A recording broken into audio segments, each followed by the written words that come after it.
Hello again. This video is now going to deal with arc length, the other major topic in Module 1 of our work. And what an arc length is, if we look at a circle, and we have the center of the circle and a distance, or a line I should say, segment going from the center to the outer edge of the circle, that's naturally our radius. Now, if we have a radius, and say all of a sudden we make a rotation, that's going to form a central angle, which we'll call theta for now. And the distance from the point on the edge of the circle from the first radius to the second radius, that is our actual arc length. In other words, it's part of the arc that forms this entire circle. So if you had an arc length with its central angle of 360 degrees, that would be the entire circle. Think of it as a piece of pizza, and it's the length of the crust, or the arc of the crust of whatever piece you're cutting out. Okay. So if theta is representative of our central angle in degrees, because here this S represents arc length, R naturally is radius, and in this case theta is our central angle. So we can label that as central angle. We call it a central angle because it's an angle where the vertex is at the center of the circle. R is naturally our radius. S again represents arc length.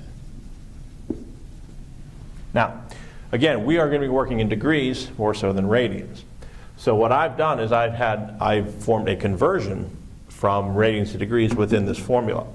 We now have S equals R times X divided by 57.3 degrees.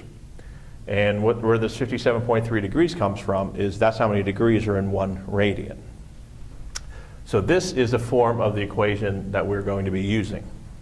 If you're solving for arc length, given radius and central angle in degrees, or X is our central angle measured in degrees, R is our radius, and arc length is represented by our capital S again. Now, this we know X is going to be measured in degrees. Radius and arc length will be in some unit of distance, feet, meters, inches, centimeters, whatever.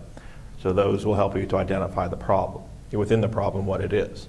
Now, we're not always going to be solving for arc length, S. So I'm just going to go ahead and give you the algebraic rearrangements of these formula. If you're solving for R, or the radius, it will be simply 57.3 degrees times our arc length S, and then divide that all by X, our central angle. Likewise, if you're solving for X, that would simply be 57.3 degrees times our arc length S, all divided by our radius R.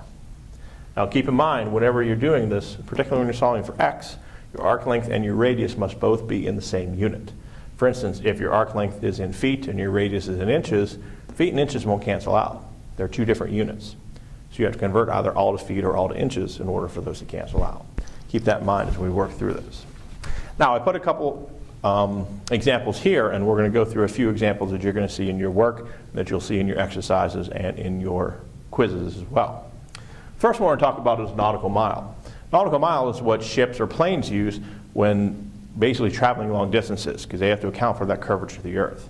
If we're driving from here to downtown, we're just looking at what we call statute miles, which are more linear. They don't really account for the curvature of the earth. So, if I tell you that the average radius of the arc length, and actually I'm going to coincide with our handout here. This is the handout you should have following along. The first page was that info sheet. The second page of that handout deals with nautical miles. In fact, I give you the definition at the top. Definition is a nautical mile equals the length of the arc subtended by the central angle of 1 minute on a great circle on the surface of the earth. So, the average radius of the earth is 3,960 miles. Now that is a given. Anytime we're dealing with the earth, you can automatically use that as a radius. We say average radius because the earth is not a perfect sphere. It bulges in at the poles and it pushes out at the equators. So we say as an average radius.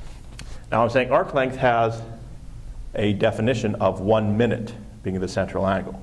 Now on a previous video, I showed you how to convert between degree, minute, seconds, and decimal degrees.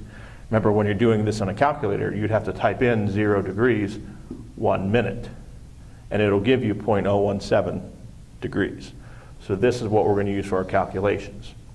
So we have an R value of 3,960 miles. We have a central angle X of 0.017 degrees. So we go to our formula. Always start with the original formula. So we have S equals R times X divided by 57.3 degrees. So we have S equals our R of 3,960 miles times our 0.017 degrees, which is our x, divided by our 57.3 degrees. And notice, degrees cancel out. So you're taking 3960 times 0.017 divided by 57.3, and you end up with 1.17 mile. That's just one application of arc length. Let's look at another. If we're using that same central or same Earth, spherical, and we're going to pretend it's a perfect sphere for our purposes, and say we're now looking at the distance between two cities. If I adjust this to where, say, that's our equator right here, and we'll say on the surface of the Earth at a latitude of, what did I say, 30 degrees, we have a city, and at a latitude of 50 degrees, we have another city. So the distance between those two cities is represented by the arc length on the circle, on the great circle of the Earth.